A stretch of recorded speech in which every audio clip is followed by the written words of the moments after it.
शिवसैनिकांचं मिळत होतं, महिला आघाडी आणि पुरुषांचं मिळत होतं, युवासेनेचं मिळत होतं, माझ्या भारतीय कामगार सेनेचं मिळत होतं, स्थानिक लोकाधिकार समितीचं मिळत होतं.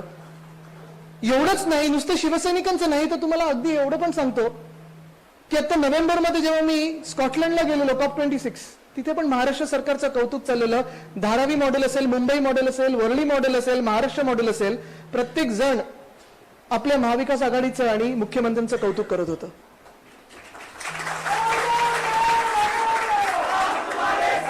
काल परवाकडे जेव्हा मी डावॉसला गेलेलो तिथे महाराष्ट्रासाठी 80,000 कोटीचे करार करून आलेलो आहोत. म्हणजे स्वतःसाठी नाही, स्वतःला विकलं नाही आणि विकणार पण नाही.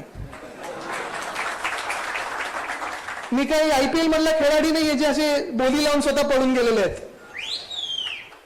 ह्या फुटीरवाद्यांसारखं आपण कोणीच नाही. कोणी आहे का इथे? कारण आपले दरवाजे खुले आहेत. ज्यांना जायचं त्यांच्यासाठी पण खुले आहेत, ज्यांना यायचं आहे त्यांच्यासाठी पण अजूनही दरवाजे खुले आहेत. पण कोणासाठी? तर त्यांच्यातून जे चांगले आहेत, जे आपल्यातले आहेत, जे अजूनही आपल्याशी मनाने, हृदयाने, मनाने जुळलेले आहेत त्यांच्यासाठी आहेत. जे स्वतःला विकून गेले आणि दुसऱ्यांना विकत घेण्याचा प्रयत्न केला त्यांच्यासाठी दरवाजे कदापि खुले नाही आहेत. आणि फक्त शिवसेनेचे म्हणत नाही मी, महाराष्ट्राचे दरवाजे आता बंद झालेले आहेत. पण तिथे देखील डॅव्हॉसमध्ये पण या महाविकास आघाडीचं आणि मुख्यमंत्री महोदयांचं आपल्या सर्वांचं कौतुक झालं. जे काही आपण कौतुक बघत आहात, जे काही सर्वे यायचे, जी काही चर्चा व्हायची, जो काही मान सन्मान, माझा सांगण्याचा हेतू हाच आहे की जसा काल तो एक व्हिडिओ फिरताना बघितला तसा मला वाटतं 2-4 दिवसापूर्वी सुरतवरनं गुवाहाटीला जातानाचे व्हिडिओ बघा तुम्ही. मला वाटतं आपणच चालवले आहेत पत्रकारांनी, इथे वेगवेगळे न्यूज चॅनल चालवले आहेत. प्रत्येक आमदाराला मान पकडलेले आहे, दोन्ही हात पकडलेले आहेत आणि अक्षरशः कैद्यांसारखे फरफटत नेत आहेत एका विमानातून दुसरीकडे. हे मान्य आहे तुम्हाला चित्र? मला हे त्यांना पण विचारायचं आहे हे की त्यांना देखील मान्य आहे का, की त्यांना पण असं सांगितलेलं का की तुम्ही बंड करा आणि तुम्हाला कैदी करतो, हे असं सांगितलेलं का त्यांना? म्हणजे पोतमे साहेब, मी हे खरोखर प्रत्येक वेळा आता मी विचार करतोय, गेले 2-3 दिवस म्हणजे असं वेगळे वेगळे विचार डोळ्यासमोर येत असतात तेव्हा मी हाच विचार करतो की आपण ह्यांच्यासाठी कमी नक्की केलं तरी काय? कित्येक लोकांना, आणि शिवसेनेची ही ताकदच आहे की सामान्य माणसाला असामान्य ताकद देण्याची आणि ओळख देण्याची ही ताकद आपली शिवसेनेची आहे. हिंदुस्थानी सम्राट बाळासाहेब ठाकरेंची शिकवण आहे.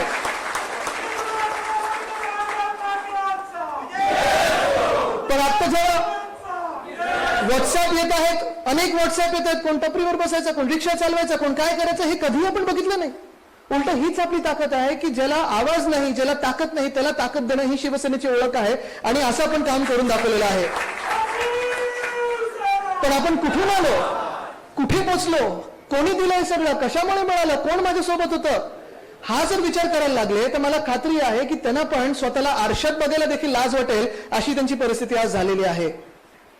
अशी परिस्थिती झालेली. आणि कधीही तुम्ही बघा, आपण महापालिकेचं तिकीट देताना असेल, जिल्हा परिषदेचं तिकीट देताना असेल, अगदी लोकसभेचं किंवा विधानसभेचं तिकीट देताना असेल, किंवा आत्ताच जर 2 उदाहरणं घ्यायची असतील तर राज्यसभेचं तिकीट देताना आणि विधान परिषदेचं तिकीट देताना कोणाला कोणाला तिकीट दिलं आपण? राज्यसभेसाठी संजय राऊत साहेब, आपली जी तोफ आहे, त्यांना एक तिकीट दिलं आपण. पण दुसरे तिकीट आपण आपले संजय पवार, जे कोल्हापूर मधले सर्वसाधारण कार्यकर्ता आहे, एवढे वर्ष आपल्यासाठी लढत आले, त्यांना तिकीट दिलं आणि त्यांना पाडायचं काम या फुटीरवादी आपल्या आमदारांनी केलेलं आहे. दुसरं कोणाला आपण तिकीट दिलं विधान परिषदेत? सचिन भाऊ आहेर, जे आपल्यात आले, आपल्याला मदत केली, आपल्या सोबत राहिले, आज पण पुण्यात आणि कुठे शिरूरला वगैरे फिरत आहेत, असेच मेळावे घेत आहेत. आणि दुसरं कोणाला दिलं? आमशा पडवी नावाचा एक आपला नंदुरबार मधला कार्यकर्ता, कोणी नाव ऐकलेलं त्यांचं? पण उद्धव साहेबांचं प्रत्येकावर लक्ष असतं, प्रत्येकावर प्रेम असतं आणि सर्वात मोठं म्हणजे विश्वास असतो. कधी कधी आपला अंधविश्वास आपण सर्वांना टाकून पुढे निघतो. आता पण मी जे काही मुख्यमंत्री महोदयांबरोबर सतत बोलत आहे, काही सोबती जे आहेत ते पण सांगत आहेत, राऊत साहेब आहेत, अनिल देसाई साहेब आहेत, अनिल परब साहेब आहेत, पोतनी साहेब आहेत, आम्ही सतत चर्चा करत आहोत की नक्की चुकलं काय, ह्याला कमी दिलं काय. आणि मग कधी कधी कोणी बोलून जातं की साहेब तुम्ही जास्ती विश्वास टाकलात, तुम्ही अंधविश्वास टाकलात. आणि तेव्हा परत साहेब बोलतात की शिवसैनिकावर विश्वास टाकण्याचा तर मग कोणावर टाकायचा विश्वास? ही परिस्थिती अशी आहे. बरं, बंद करायचं आहे ना तर चला हिंमत दाखवून तर करा. अशा लाजीरवाणेपणे म्हणजे तुम्ही दुसऱ्याकडे जाता. एक तर मी काल पण हे बोललो आणि आज पण बोलतोय की खूप बंड असे होत असतात जे विरोधी पक्षातून सत्ताधारी पक्षामध्ये जायला बंड होत असतात. आणि आधी आपण बघितलेत, काही काही आता दिसत पण नाहीत, हाईट कमीच होत चालली त्यांची.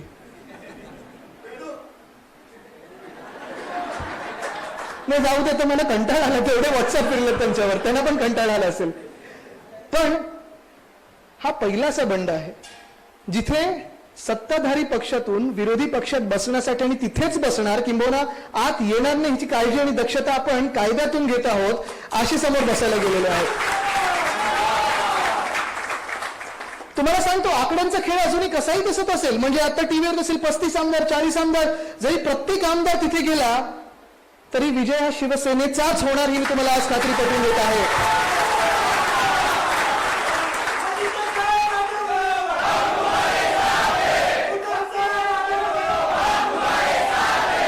उद्धव साहेबांनी मोह सोडलाय, जिद्द नाही, ताकद नाही. फुटीरवाद्यांनी, बिकाऊ लोकांनी पक्ष सोडलेला असेल किंवा नसेल, पण माझ्या शिवसैनिकांनी नाही.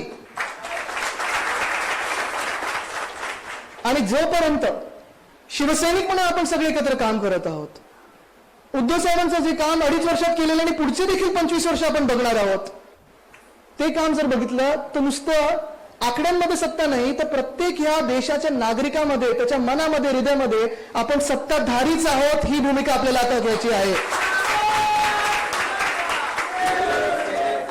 पण काय म्हणतात तिथून की आम्हीच शिवसेना, आमचाच गट, आमचाच धनुष्यबाण, आम्हीच राहणार, आम्ही शिवसेना बाळासाहेब ठाकरे. ओ त्या नावाची तुम्ही लावण्याची लायकी असती तुमची तर बंड करायला तुम्ही सुरतमध्ये पळाला असतात. तिथून बरं तिथेच नाही, म्हणजे बंड माझं काय, मला काय अपेक्षित होतं पोतनी साहेब की एवढे जर शूरवीर असतील, हे सगळे दादा लोक असतील जे जसे दाखवायचे आपल्याला की बघा आम्ही असे आहोत, आम्ही तसे आहोत, 4-4 लोक घेऊन फिरायचे छाती ठोकून, दादागिरी कोण करायची, कोणावर करायची, सामान्य माणसावर. आपल्या समोर उभं राहायची हिंमत नाही यांची. पण जर खरोखर यांच्यात ताकद असती, थोडी लाज असती, थोडा स्वाभिमान असतं आणि खरोखर शिवसेनेचं यांच्यात रक्त असतं आणि हिंदुराष्ट्र समाज बाळासाहेब ठाकरेंचं आणि दिघे साहेबांचं यांना शिकवण असती तर बंड नाहीये समोर येऊन बोलले असते की चला मला मुख्यमंत्री बनवा, ही माझी आशा आहे, अपेक्षा तुमच्याकडून. बंड जर करायचाच असता तर ठाण्यात बसून केला असता, मुंबईत बसून केला असता. पण इथे नाही, महाराष्ट्रात कुठे लपायची हिंमत नाही म्हणून सुरतेत पळाले. 4 दिवस तिथे काय थांबले, 2 लोक आपले शूरवीर कैलाश पाटील आणि नितीन देशमुख परत आल्यानंतर तिथून सुरतीतून कुठे पळाले, गुवाहाटीला पळाले. म्हणजे तुम्ही विचार करा किती धावपळ यांची चाललेली आहे. आहेत ना तुमच्याकडे 40-45 की जी काय असतील तुमच्याकडे, आता मोजायला लागतात. आता तरी आम्ही 2 दिसतो इथे. पण म्हणजे बघा तुम्ही, आता मला तर हसायला यायला लागले, त्यांच्यावर राग पण नाही, त्यांच्यावर मला खरोखर हसावं असं वाटतं की काय होतात तुम्ही, काय जोक झालात तुमचा. पण मला वाईट ह्या गोष्टीचं वाटायला लागलंय की गुवाहाटीला गेल्यानंतर एवढं तुम्ही भान ठेवायला पाहिजे होतं. आणि जे कोणी ह्याच्या मागे दृश्य अदृश्य हात असतील, केंद्रातली सत्ता असू शकते, महाशक्ती असू शकते, काहीतरी काल बोललेत ना पाकिस्तानला वगैरे घेतलेलं त्यांनी सोबत की त्यांच्या विरोधात, हे जर असं असेल तर मग माझा तुम्हाला साधा प्रश्न असा आहे, निवडून तुम्ही जिथे पूर आलेला आहे, लाखो लोक तरसलेले आहेत, त्रासलेले आहेत, पुरातून बाहेर येण्याचा प्रयत्न करत आहेत, त्यांना खायला अन्न नाहीये, त्यांची घरं पुरामध्ये गेलेली आहेत, अशा लोकांच्या तिथे तुम्ही मजा मारायला जाता. स्वतःला शिवसैनिक म्हणताना तुम्ही, हिंदुत्व तुम्ही बोलताना, हिंदुत्वाचं रक्त एकच असतं, जो ज्याला पाहिजे त्याला सेवा करत राहायचं, हे आपलं रक्त आहे. सेवा धर्म हा आपला धर्म, हे आपलं हिंदुत्व आहे. आणि जिथे पूर आलेले, ज्या राज्यामध्ये पूर आलेले आहेत तिकडचे मुख्यमंत्री बोलतात इथे कोण महाराष्ट्रातून टुरिझमसाठी आलं असेल तर आम्हाला आनंद. केंद्रातून अजूनही किती पथकं लोकांना मदत करायला गेलीत मला माहिती नाही, पण आजपासून सीआरपीएफची सिक्युरिटी, जी सीआरपीएफची सिक्युरिटी काश्मीरी पंडितांना द्यायला पाहिजे होती, जी सीआरपीएफची सिक्युरिटी या आसाममध्ये लोकांना वाचवायला द्यायला पाहिजे होती, तिथे पोलीस यंत्रणा वापरली जाते, तिथे ही सीआरपीएफची सिक्युरिटी वापरली जाते. 8-8, 9-9 लाख पर डे ह्यांचे बिल्स आहेत जेवणाचे, बाकीचे सोडून द्या. म्हणजे खाण्याचे बोलतो, जेव्हा आपण खाण्यापिण्याचे बोलतो, पाण्याचे आणि इतर मी बोलतच नाहीये. तो व्हिडिओ एक बोलका आहे, मला वाटतं त्याच्यातून बिल किती असेल मला माहित नाही. म्हणजे तिथे असं झालंय, बिल भी दिया. चार्टर प्लेनचा खर्च किती असेल, हॉटेलमध्ये पूर्ण हॉटेलचं बुकिंग करून राहण्याचा खर्च किती असेल, रोज जेवणाचा, खाण्याचा, पिण्याचा खर्च किती असेल. बरं काही काही आमदारांचे बिचाऱ्यांना तर मला माहिती, 2-4 आमदार तर मी नावं घेऊन सांगू शकतो, मला माहिती त्यांना गाडीत बसून घेऊन गेले किडनॅपिंग सारखं, त्यांना कपडे देण्याचं बिल किती आलं असेल. पण हे सगळी जी परिस्थिती आहे ही नुसतं आपण महाराष्ट्र म्हणून बघत नाही, हे नुसतं शिवसैनिक म्हणून बघत नाहीये, तर अख्खा देश बघत आहे. आणि मला वाटतं जगाचं देखील लक्ष आहे आपल्यावर की पुढच्या वर्षी आता G7 चालू आहे, पुढच्या वर्षी G20 म्हणजे वेगळ्या वेगळ्या 20 देशांमधले लोक आपल्या राज्यात येणार, आपल्या देशात येणार आणि ते विचार करणार की आपल्या देशात आता लोकशाही राहिली आहे की नाही राहिली आहे, हा विचार करणं तुम्हाला गरजेचं आहे. तुमच्या मताला किंमत आहे की नाही किंमत, हा विचार करणं गरजेचं आहे. की किंमत नुसतं ते आमदाराची जो स्वतः विकून गेलेला आहे त्याची किंमत राहिलेली आहे, हे देखील तुम्हाला विचार करणं गरजेचं आहे. म्हणजे म्हणून मी शिवसेना म्हणून आता बोलत नाही किंवा शिवसैनिक किंवा आमदार म्हणून बोलत नाही राऊत साहेब, पण ह्या भारत देशाचा, ह्या हिंदुस्थानाचा एक तरुण नागरिक म्हणून बोलत आहे की मी जेव्हा जगात कोणाशीही बोलेन तेव्हा मला लाज वाटेल की माझ्या देशात केंद्र सरकारच्या दडपणाखालती आणि डोळ्यासमोर एका राज्यामध्ये जिथे पूर आलेलं, जिथे लोकांना अन्न वस्त्र नाहीये, निवारा नाहीये, तिथे ह्याच केंद्र सरकारच्या ह्याच सत्ताधारी पक्षांनी निर्लज्जपणे एका दुसऱ्या सत्ताधारी पक्षाचे आमदार पळवून नेलेले आहेत आणि त्यांच्यावर पैसे उडवत आहेत. ही मला लाजेची गोष्ट वाटते. काय उत्तर देणार आपण देश म्हणून जगाला की आपल्या देशात लोकशाही आहे की नाही, की आपण चायनाच्या वाटेला चाललेलो आहोत, की 1940 जर्मनी सारखं नाझिझम चाललेलं आपल्या देशामध्ये, हा विचार आपल्याला करण्याची गरज आता आलेली आहे. तुम्ही विचार करताय की नाही मला माहित नाही, पण विचार हा करण्याची गरज आलेली आहे. आज पण मी इथून सांगत आहे, जे फुटीरवादी आमदार आहेत त्यांना नाही, पण जे इथून काही माझ्यासारखे पहिल्यांदा जिंकून आलेले आमदार आहेत त्यांना सांगतोय मी, कारण मी पण जो जिंकून आलोय तर माझ्या चेहऱ्यामुळे नाही, माझ्या ओळखीमुळे नाही, माझी ओळख ही शिवसेना आहे, हिंदू हृदय सम्राट बाळासाहेब ठाकरे, उद्धव ठाकरे आहेत. आहे ना तुमच्यात एवढी हिंमत बंद करण्याची, आहे ना तुमच्यात हिंमत शिवसैनिक म्हणून स्वतःला बोलायची, चला आज राजीनामे द्या आणि समोर या, निवडणूक लढा आमच्या समोर, प्रत्येकाला पाडल्याशिवाय मी राहणार नाही, तुम्हाला आज सांगतो मी.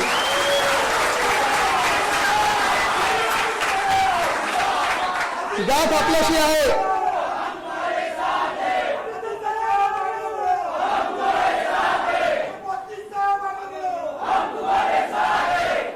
मला काल काही एका मित्राचा फोन आला, त्यांनी सांगितलं आदित्य तुम्हाला तर लढा द्यायचा आहे. मी बोललो बरोबर आहे, गद्दार आमदार कधी ना कधीतरी महाराष्ट्रात येणार. मी बोललो बरोबर आहे ना, तुमचं आडनाव जरा काही दिवसांसाठी ठोकरे करा. मी बोललो ठोकरे नाही, ठोकरेपेक्षा ठाकरे ही खूप पॉवरफुल आहे. फ्लोअर टेस्ट आहेच ना, म्हणजे फ्लोअर टेस्ट कधी ना कधीतरी होणारच आहे. पण त्या फ्लोअर टेस्टच्या आधी पोतनी साहेब एअरपोर्ट वरनं रस्ता कुठून जातो, एक एअरपोर्टचं गेट तुमच्याकडे आहे, तिथे तुम्ही क्रिकेट खेळत असता, दांडी घेऊन कशी करायची तुम्हाला माहिती आहे. प्रत्येक शिवसैनिक इथे उभा राहणार आहे, बघणार आहे. कदाचित ते सीआरपीएफ लावतील, कदाचित आर्मी लावतील, कदाचित वरतून हेलिकॉप्टर आणतील, रणगाडे आणतील, आणू द्या. मी त्या बंडखोरांना एकच चॅलेंज देतोय, चला या हाऊसमध्ये आणि माझ्या समोर बसा. उद्धव साहेबांच्या पण समोर नाही, माझ्या समोर बसा, फडणवीस साहेबांच्या समोर बसा.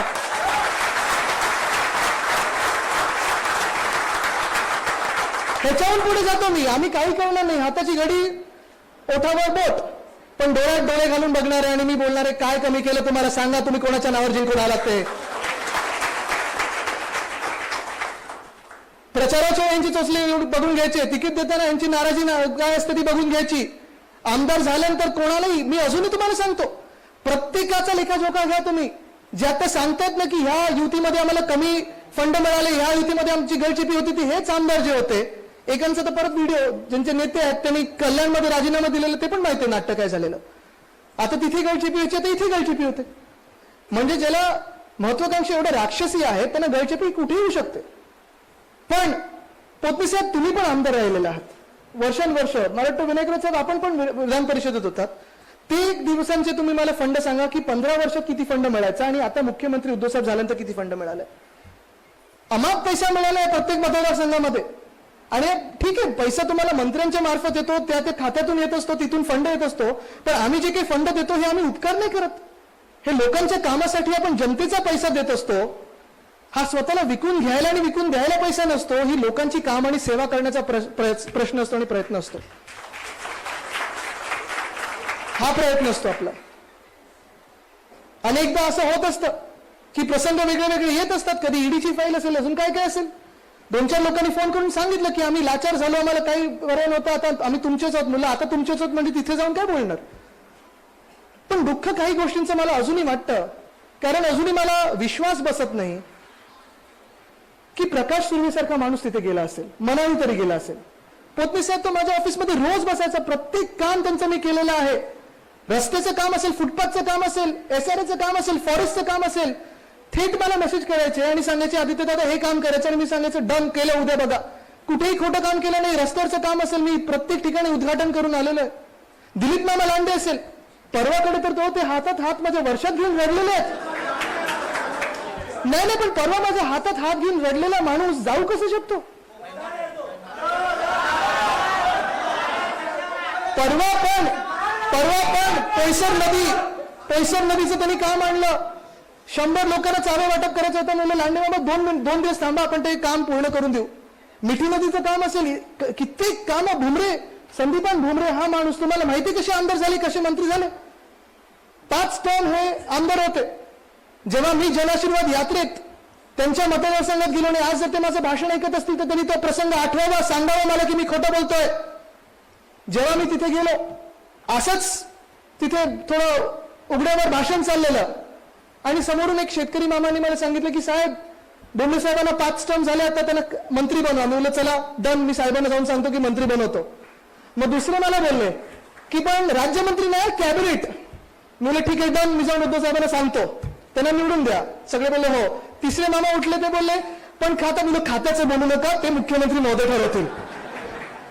पण अशी ही लोक ज्यांच्यासाठी उद्धव साहेबांनी पण सांगितलं चला हे 5 टर्म जिंकून आले, त्यांना आपण काम देऊ. बरं तुम्हाला आठवत असेल, आता हे हिंदुत्वाचे पोस्ट टाकायला लागले. 2.5 वर्षात हिंदुत्वाचा चकार शब्द काढला नव्हता, ह काढला नव्हता त्यांनी. प्रत्येक वेळी माझ्या समोर यायचे कॅबिनेटमध्ये, दादा मला काही पैसे मिळत नाहीत, जरा हे घ्या, हे काम करा, दादा मला फंड आला नाही. मी मागच्याच महिन्यात पोतनी साहेब थोडा आढावा घेत होतो की कोणाला फंड दिला. मी आपल्या शिवसेनेच्या आमदारांमधून पर्यटनासाठी जास्तीत जास्त फंड संदीपान भुमरेजींना दिलेले. म्हणजे मला धक्का ह्या गोष्टीचा वाटलेला आहे की हक्काची लोक जी हक्काने आम्हाला सांगायची की हे काम करा, ते काम करा. संभाजीनगरमध्ये मी किती फंड दिलेला आहे, जयस्वाल असतील, शिरसाट असतील, कित्येक लोकांना आपण केलेलं आहे. आणि हे कुठेही उपकार म्हणून नाही किंवा माझा माणूस तुझा माणूस नाही. मला उद्धव साहेबांनी नेहमी सांगितले आदित्य, शिवसेनेत माझा माणूस तुझा माणूस नाही, हे प्रत्येक शिवसैनिक हा आपला असतो आणि असं आम्ही काम करत असतो. असं आम्ही काम करत असतो. आणि म्हणून तुम्हाला पुन्हा एकदा स्पष्ट सांगतो की काही लोकांना वाटतं की चिन्ह त्यांच्याकडे जाणार, चिन्ह जाणार नाही, धनुष्यबाण आपलाच राहणार.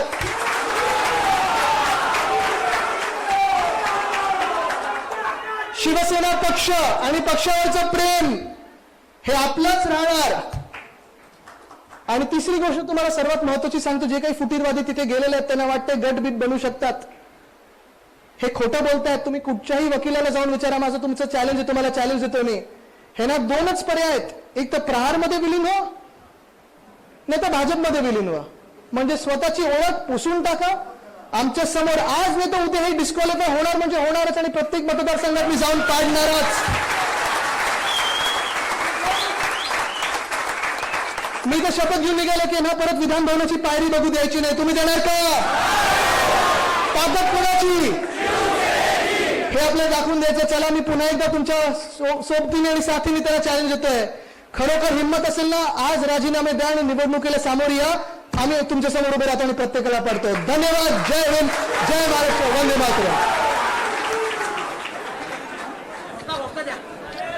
साहेब, फडणवीस साहेब एक विनंती करतो, आपण आदित्य साहेबांना पुष्पगुच्छ सत्कार करावा. इथे दहा करा, इथून दहा करा. साहेब इथून बाहेर पडतायत.